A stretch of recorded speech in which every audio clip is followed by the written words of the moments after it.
All right, we're going to find the volume of composite solids now in 11.6 part 2. Composite solids are just two pieces put together, essentially. So we have this first example, and it's this volume, and it's the volume of a cube. That's what we're going to find first, and we're adding it to the volume of that pyramid. So the cube is relatively easy, length times width times height, but since they're all the same, it's cubed. And then the pyramid is 1/3 the area of the base times the height. So each side is 6, so we have 6 cubed plus 1/3. The base is the base of the pyramid right there.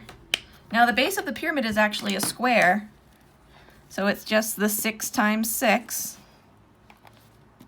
because these are still 6 up here, times the height, which actually they show is also 6.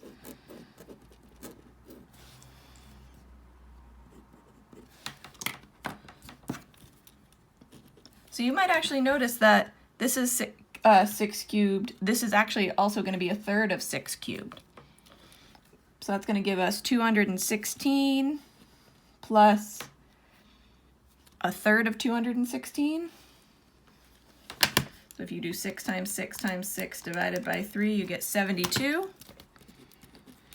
So altogether it's 288 meters cubed.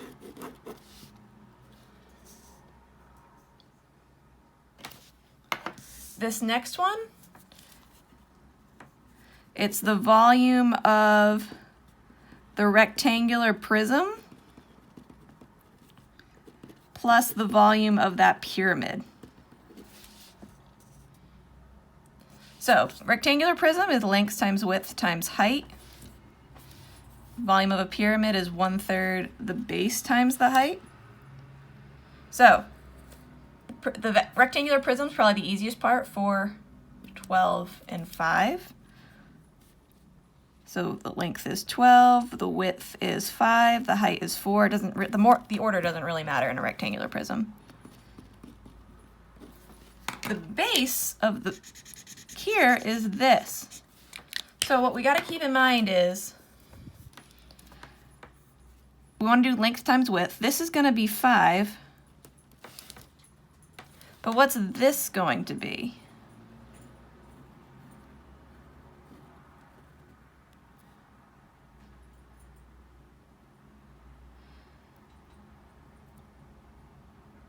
So if this whole thing is 12, this piece is 7, this piece is going to be 5. And the drawing isn't great. This should actually show, we want to make one edit there. And the height is 4, all right? So that's just a little edit we want to make there. So the height is 4, but the area of the base is going to be 5 times 5.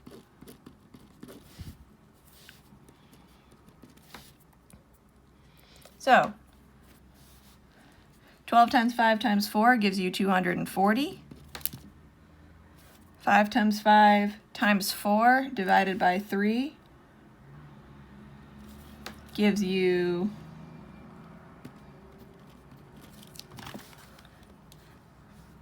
33.33.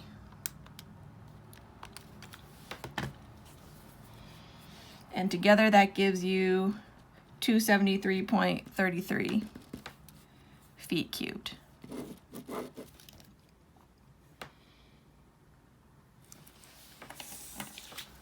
This next one is two pyramids kind of put together, but if you notice, they have the same base and they have the same height. And because of that, we can actually just find the height of the pyramid and multiply it by 2.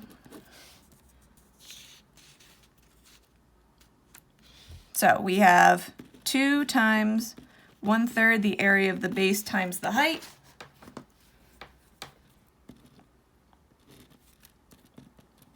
The area of the base here, it's 12 by 12, which is 144. The height is 10.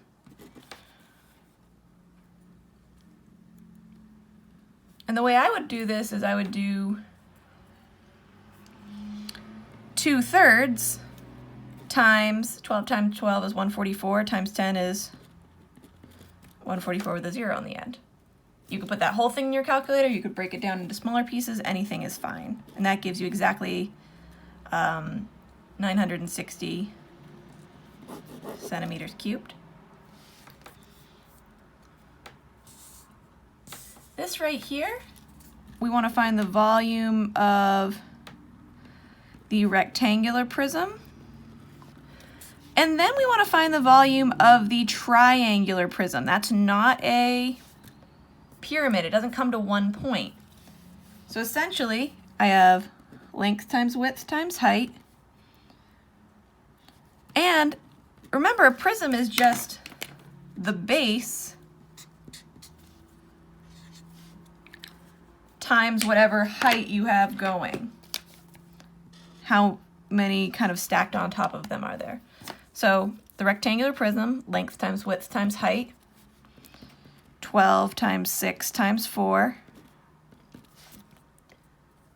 The area of this base, it's a triangle, so it's 1/2 base times height. The base of this triangle is 6. And the height is 4. And then the height of the prism itself is 6. So again, these are not challenging math-wise. Once you get it like this, it's kind of identifying all the pieces, and that's what takes practice. So 12 times 24 is 288.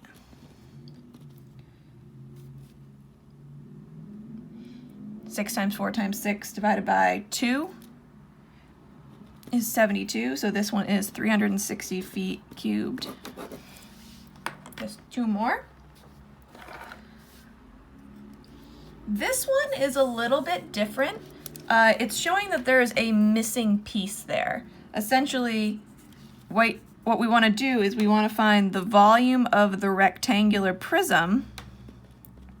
You want to subtract the volume of the pyramid. So sometimes things like that, it'll have a hole or a piece taken out. So the rectangular prism is length, width, and height. The pyramid is 1/3 base times the height. So length, width, and height, we have 20, 18, and 16.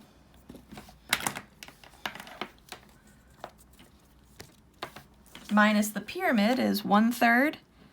The base is still kind of the base of the pyramid. It's just flipped upside down. So we have 18 and 20. So we can find that. And then the height would be 16.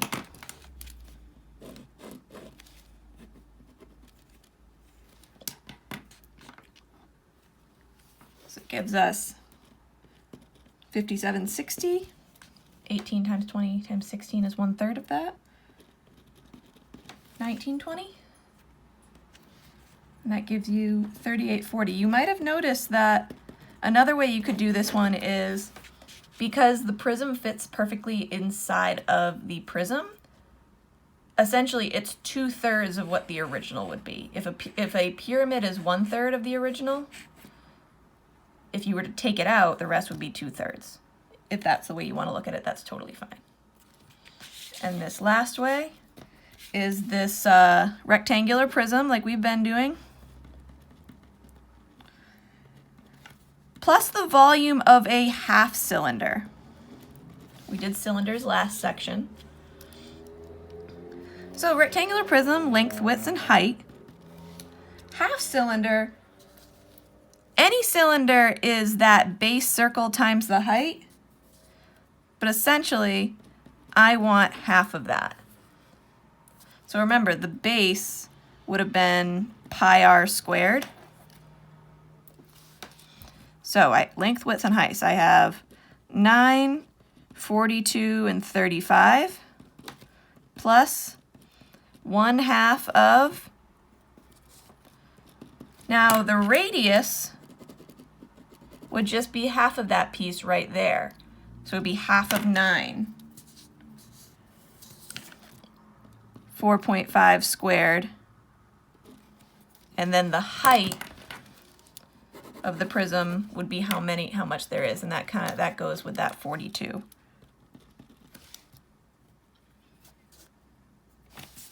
So 42 times 9 times 35, the whole big prism at the bottom is 13,230. And then if you do the prism, so pi 4.5 squared times 42 divided by 2, that gives you 1,335.96. Add those together, you get 14,565.96 centimeters cubed. If when you were doing this, you were just copying down my math and not putting it in your own calculator, I highly suggest you go back and do that to make sure you're getting the same answers, because if you're not, it might be an issue of where you are putting your parentheses. So now, given that a try, you can go and do your 11.6 homework.